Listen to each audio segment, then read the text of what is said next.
प्रिय विद्यार्थियों नमस्कार। मेरे YouTube चैनल पर आप सभी का हार्दिक स्वागत है, अभिनंदन।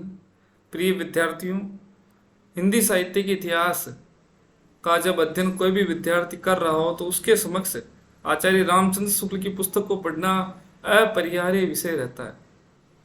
और शुक्ल जी की पुस्तक अत्यंत क्लिष्टताओं से युक्त एक सामान्य जो विद्यार्थी जिसने अध्ययन प्रारंभ ही किया उसके लिए दुविधा से युक्त रहता है। बहुत सारे विद्यार्थियों ने कहा भी सर हमने पढ़ ली परंतु हमारे को समझ में नहीं आता।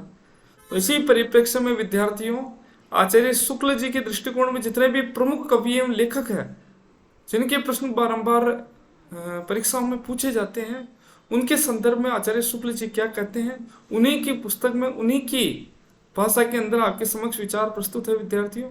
और साथ ही साथ ये आपके समक्ष स्लाइड दिखाई दे रही है। और अंत में विद्यार्थियों ये जो कुछ प्रश्न हैं, जो महत्वपूर्ण प्रश्न है, वो आपके समक्ष प्रस्तुत रहेंगे। तो बिसलदेव रासो के संदर्भ में शुक्ल जी क्या कहते हैं इसको ध्यानपूर्वक सुने और उसके पश्चात जितने भी महत्वपूर्ण प्रश्न हैं वो आप उसका उत्तर देने का यत्न करें। तो प्रारंभ में साथियों सबसे पहले शुक्ल जी कहते हैं कि बिसलदेव रासो की जो रचयिता है वो नरपति नाल है और जो यह विग्रहराज चतुर्थ जिसको बिसल देव के नाम से भी जाना जाता है उसी के समकालीन है। आप ध्यान रखें, विग्रहराज चतुर्थ एवं बिसल देव दोनों एक ही है। ये राजा है, अजमेर के राजा है, चौहान वंश के राजा कहे जाते हैं और इनका जो तात्कालिक समय का समकालीन है वो नरपति नाल है। अगला है विद्यार्थियों, ये राजकवि था। इसके संदर्भ में शुक्ल जी स्वीकार करते हैं कि राजकवि है। और ये अब आप ध्यान से समझे, एक प्रश्न बनता है कि 100 पृष्ठों का एक ग्रंथ लिखा गया जो वीर गीत है। साथियों तो यहाँ से दो प्रश्न बनते हैं शुक्ल जी के दृष्टिकोण, केवल शुक्ल जी के दृष्टिकोण में, कि एक तो ये वीर गीत के रूप में गीत भी है साथियों, और कौन सा गीत है? वीर गीत। इसका आप विशेष रूप से ध्यान दें, अर्थात में वीर रस भी है और गेय भी है, दोनों का ही चित्रण है। दूसरा है विद्यार्थियों, ये छोटी सी 100 पृष्ठों का ग्रंथ है। आचार्य शुक्ल जी के दृष्टिकोण में क्या संगत है, असंगत, इस प्रकार का प्रश्न बन के पूछा जा सकता है। अगला है विद्यार्थियों, इसका निर्माण काल के संदर्भ में आचार्य शुक्ल जी एक दो पंक्तियां रखते हैं। 12 से बहुतरो जेठ बदी नवमी बुधवारी, ये नालम रसायन आरंभ ही साठा त्रुटि ब्रह्म कुमार। विद्यार्थियों ये पंक्ति ऐसे कैसे ही पिछली बार भी परीक्षा में पूछी गई। इसी पंक्ति के क्रम में इसका जो अर्थ है वो आचार्य शुक्ल जी 1212 लगाते हैं। अर्थात ये कहते हैं 1212 का अर्थ है कि उस समय जो तिथि पड़ती है वो जेठ बदी नवमी, अर्थात जेठ कृष्ण बुधवार पड़ता है नवमी का।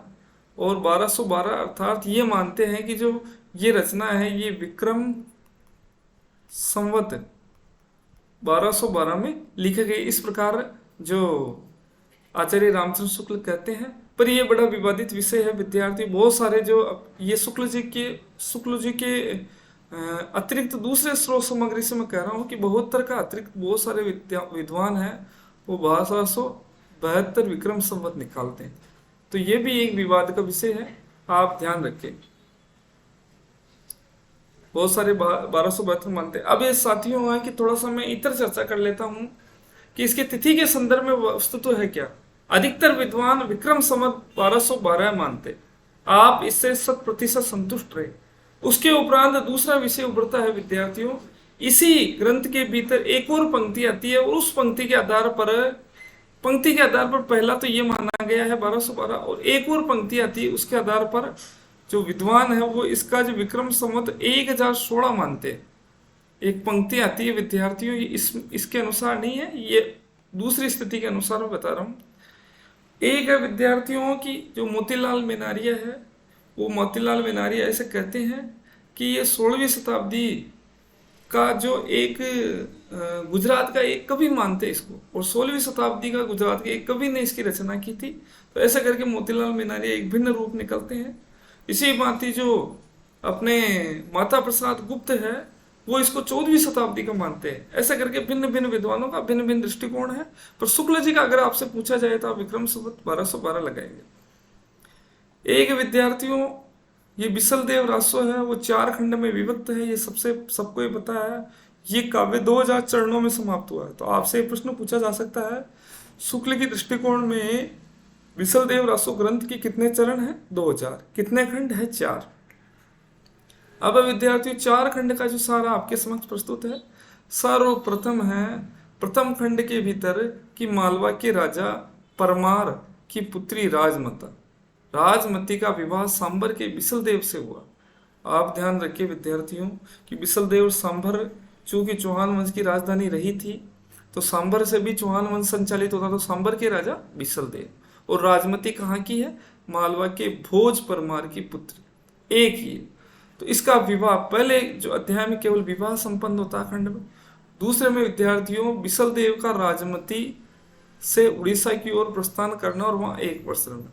ऐसा भी माना जाता है विद्यार्थियों कि किसी विशेष बात को लेकर राजमती एवं जो बिसलदेव है दोनों के बीच में तर्क उत्पन्न हो गया था, और उसी तर्क और व्यंग्य के कारण, उस व्यंग्य के कारण जो बिसलदेव है वो अपने स्थान का त्याग करके उड़ीसा की ओर चले जाते हैं। डॉक्टर बच्चन सिंह में लिखा गया है कि दोनों ही एक दिन संवाद कर रहे थे, और उसी संवाद की बीच चूंकि ये दोनों राजा सामंती समाज से थे, और सामंती समाज में कहीं ना कहीं अहम एवं जो स्वाभिमान का भाव विद्यमान रहता है, तो दोनों में संवाद चल रहा था। तब राजमती व्यंग्य स्वरूप कहती है कि तुम्हारे राज्य में क्या है? नमक ही नमक निकलता है।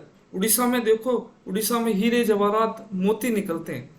तो जब बिसलदेव ने उड़ीसा के ये अपने सांबर के नमक की तारीफ की, तो इन्होंने नमक पर कटाक्ष करते हुए रत्न हीरे जवाहरात का कह दिया उड़ीसा में। तो इससे रुष्ट होकर जो बिसलदेव है वो यहाँ से स्थान त्याग करके चले जाते हैं। और आप ये भी ध्यान रखिए विद्यार्थियों कि राजमती इनको खूब मनाती है, किंतु ये मानते नहीं। राजमती कहती है कि एक सामान्य सी सजा के लिए, एक चिट्ठी को मारने के लिए, चिट्ठी की सजा के लिए आप पूरी सेना युद्ध के लिए भेज रहे हो, ऐसा करके बहुत सारा कहते हैं।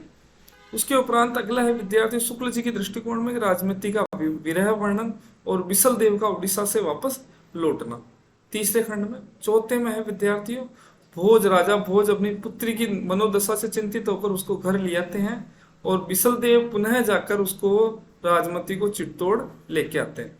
ये 4 खंड आप ध्यान रखें। इसके उपरांत विद्यार्थियों एक महत्वपूर्ण विषय आता है कि यह शुक्ल जी कहते हैं कि ये घटनात्मक काव्य नहीं है। आप ध्यान रखिए विद्यार्थियों, शुक्ल जी के दृष्टिकोण में घटनात्मक काव्य नहीं है, केवल वर्णनात्मक है। अब आपसे कथन और कारण पूछ लिया जाए, शुक्ल जी कहते हैं कि ये घटनात्मक काव्य नहीं। कथन और कारण हो गया क्योंकि इसमें 2 ही घटनाओं का जिक्र है। आपसे पूछा जा सकता है कथन सही है, कथन और कारण दोनों सही है, कथन सही है कारण गलत है, कारण सही है कथन गलत है, इस प्रकार का प्रश्न पूछा जा सकता है। तो शुक्ल जी के दृष्टिकोण में वर्णनात्मक है ये, और ये इसलिए है क्योंकि इसमें केवल 2 ही घटनाएं हैं।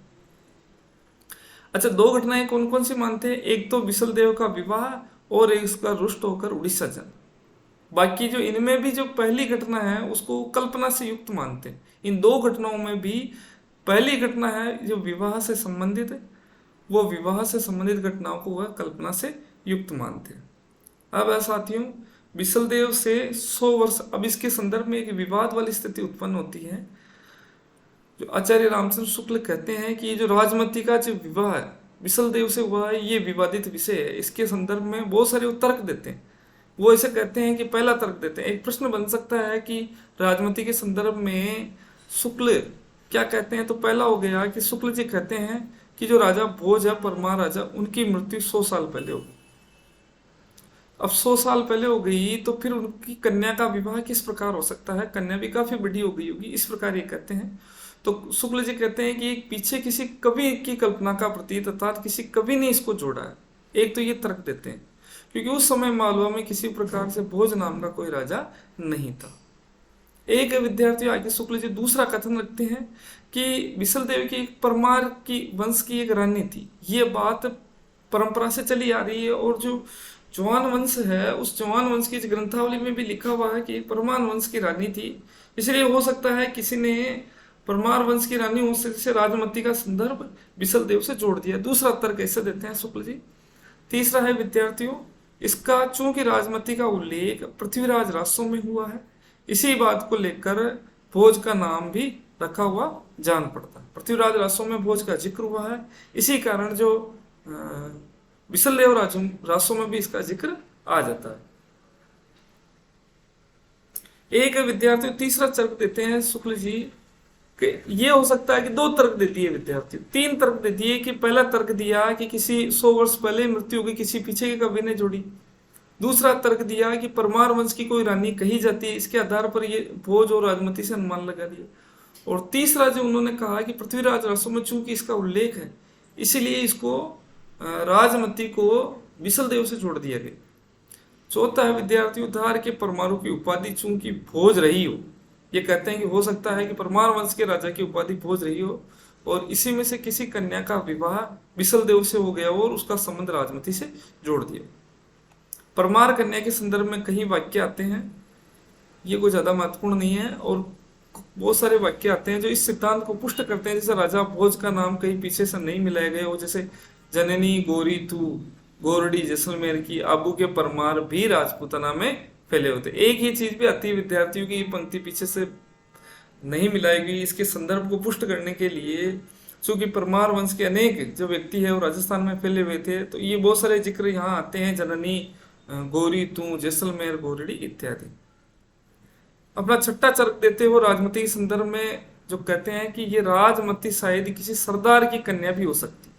तो विद्यार्थी यहाँ एक प्रश्न बनेगा कि राजमती के संदर्भ में शुक्ल जी क्या विचार रखते हैं। तो ये जो 4-5 कारण है उनमें से संगत असंगत का एक प्रश्न बन के पूछा जा सकता है। एक ये कोई ज्यादा महत्वपूर्ण पंक्ति नहीं है, भोज के अतिरिक्त भी बहुत सारे नाम इसमें जड़े हुए मिलते हैं, इसको आप ज्यादा याद करने की आवश्यकता नहीं। ये काफी महत्वपूर्ण है विद्यार्थी। आगे कि एक विद्यार्थी इनके संदर्भ में जो एक सबसे प्रसिद्ध ग्रंथ है वो ललित विग्रह राज है, जो संस्कृत में लिखा हुआ है और इसको लिखा सोमदेव ने। ये काफी एक वीरता से युक्त है, इसमें वीर चरित्र का सबसे ज्यादा जिक्र होता है। और इसके एक सबसे बड़ी खासियत है कि भाई इस नाटक का जो चित्रण है वो बड़ी बड़ी शिलाओं पर खुदा हुआ भी है और राजपूताना म्यूजियम में आज सुरक्षित भी है। तो साथियों ये भी केवल एक सामान्य सा अपन राजस्थान का इतिहास पढ़ते हैं तब भी जिक्र आता है कि ललित विग्रह राज नाटक है वो संस्कृत में लिखा हुआ है और सोमदेव ने इसकी रचना की थी और ये विशलदेव का राज कवि था। अब सबसे बड़ी महत्वपूर्ण पंक्ति आती है विद्यार्थी, ये कथन ऐसे कैसे ही पूछा गया काफी बार कि ना इस विशलदेव रासों में जैसा कि होना चाहिए, ना तो इस उक्त वीर राजा की ऐतिहासिक चढ़ाइयों का वर्णन है और न उस सूर्य का। भाई विशलदेव रासो, रासो शब्द से ऐसा ज्ञात पड़ता है जैसे वीरता से युक्त रचना है, किंतु शुक्ल जी कहते हैं कि मेरे दिमाग में माथा ठनकता है कि इसमें कोई ना तो ऐतिहासिक चढ़ाइयों का चित्रण है न सूर्यों का पराक्रम का चित्रण है। आगे है विद्यार्थियों श्रृंगार रस के आगे भी ये भी विद्यार्थियों महत्वपूर्ण पंक्ति है जो परीक्षा में हूबहू पूछी जा सकती है कि श्रृंगार रस की दृष्टि से विवाह एवं रूट कर विदेश जाने का प्रोषित पति का। तो आप विद्यार्थी ये प्रश्न पूछ सकते हैं कि राजमती को किस नायिका के रूप में शुक्ल जी चित्रित करते हैं? प्रोषित पतिका के रूप में, कि मनमाना चित्रण है।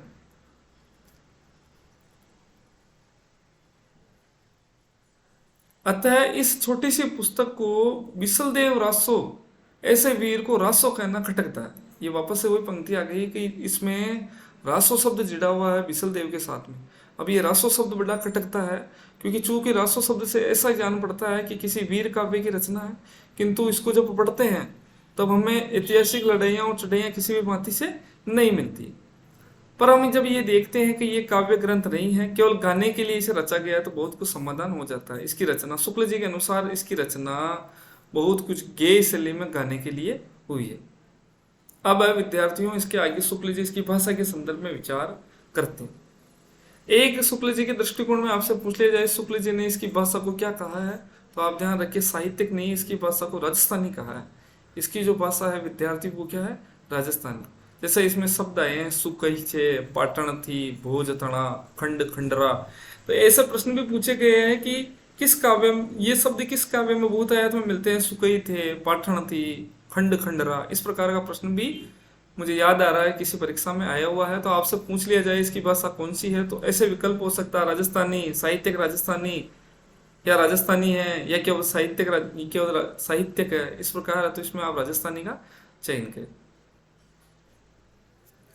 एक भाषा के व्यवहार के परिवर्तन के संदर्भ में शुक्ल जी कहते हैं कि एक आभास तो अवश्य हो गया था कि शिष्ट जो काव्य भाषा है वो ब्रज और खड़ी बोली के प्राचीन रूप में राजस्थानी भी व्यवहार करने लगी थी। उस समय चूंकि अपनी हिंदी भाषा का प्रारंभ हो रहा था, उसी के संदर्भ में शुक्ल जी कहते हैं कि ब्रज और खड़ी के प्राचीन रूप में कहीं ना कहीं राजस्थान का व्यवहार भी होने लग गया था।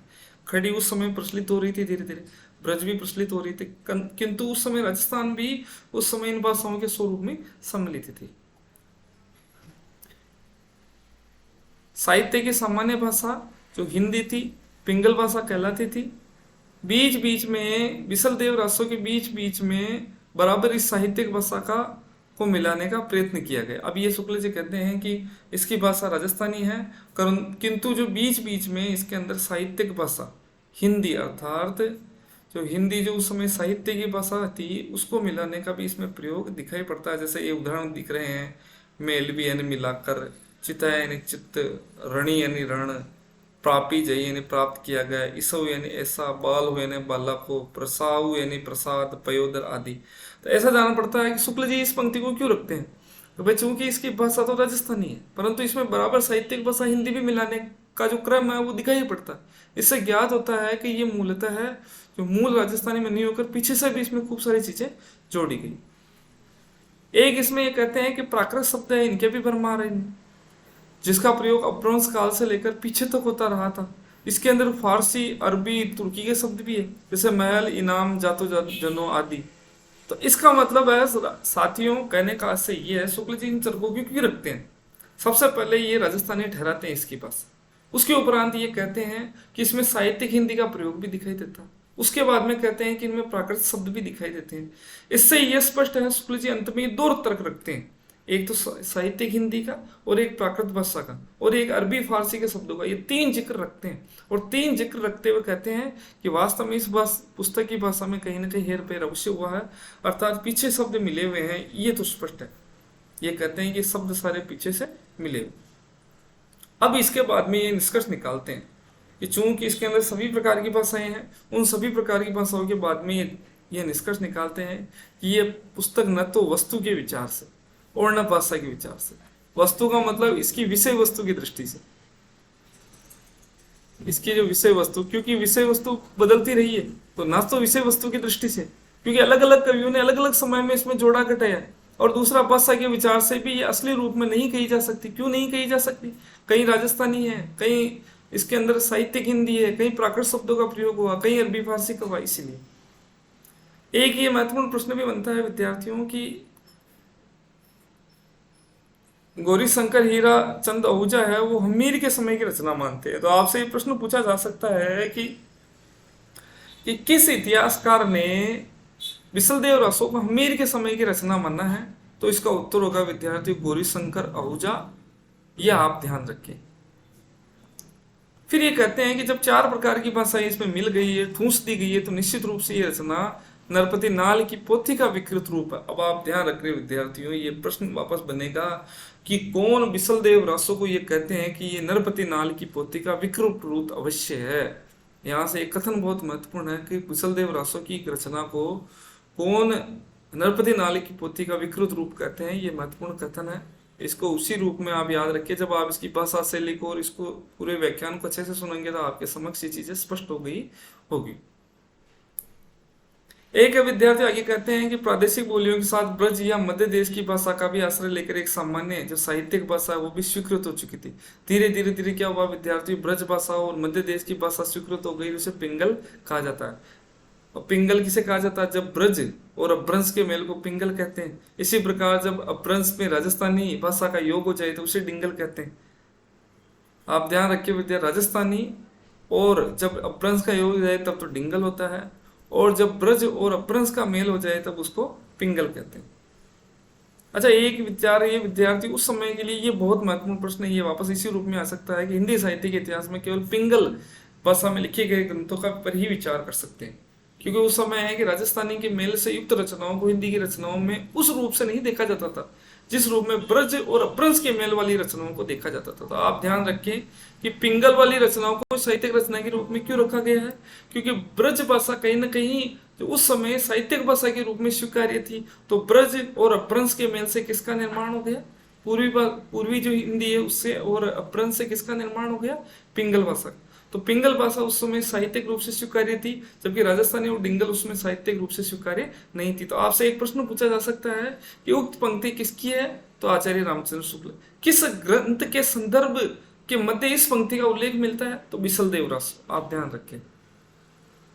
आगे है विद्यार्थी, इस ग्रंथ में श्रृंगार की प्रधानता है, वीर रस का किंचित मात्र आभास है, केवल आभास मात्र होता है, यानी ये 99% ये श्रृंगार रस की रचना है। और पूर्णतः ये अपने विद्यार्थियों श्रृंगार प्रधान रचना, इसमें संयोग और वियोग के गीत भी मिलते हैं। जैसे इसमें कुछ दो एक पंक्तियां हैं जिसको आप याद रख सकें। ये प्रथम पंक्ति है, परनब चाल्यो बिसल राय, चौराशा सौ लियो बुलाए, जान तनी साजती करो जिरह रंगवाली पर हज्जो।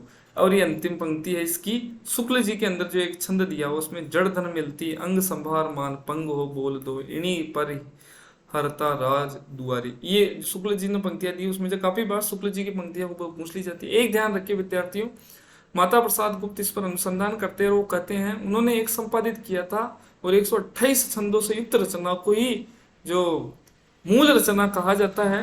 और इसका कारण है उसकी जो भाषा है वो उत्तरकालीन अपभ्रंश है, यानी 128 छंदों से युक्त माता प्रसाद की जो रचना है उसको ही मूल छंद कहा जाता है, मूल रचना कहा जाता है। तो मैं लिख देता हूं माता प्रसाद, माता प्रसाद गुप्त की जो 128 छंद की जो रचना है इसको मूल रचना कहा जाता है। एक सामंती परिवेश का बहुत गजब का चित्रण हुआ, लेंगे असंख्य प्रश्न है किंतु शुक्ल जी के दृष्टिकोण में आज हम पढ़ रहे हैं। अगला प्रश्न है विद्यार्थियों, पहला प्रश्न, इसके संबंधित जो प्रश्न उत्तर है आप भी स्पष्ट ध्यान रखें। पहला है कि शुक्ल जी ने 1272 का स्पष्ट माना है, आप भली भांति परिचित है कि विक्रम संवत 1212। ये प्रश्न परीक्षा में बन सकते हैं इसी रूप में। एक है शुक्ल जी के अनुसार सही है, एक ये घटना काव्य है या यह वर्णनात्मक काव्य है, या घटनात्मक वर्णनात्मक काव्य है, या दोनों नहीं है। तो आप ध्यान रखिए शुक्ल जी की दृष्टि में यह वर्णनात्मक काव्य है, क्योंकि घटना केवल दो ही जिक्र करते हैं। अगला है राजमती के संदर्भ में क्या असंगत मानते हैं शुक्ल जी। राजमती पीछे की कवि की कल्पना प्रतीत होती है, उस समय मालवा में भोज का नामा कोई राजा नहीं था, ये सत्य है।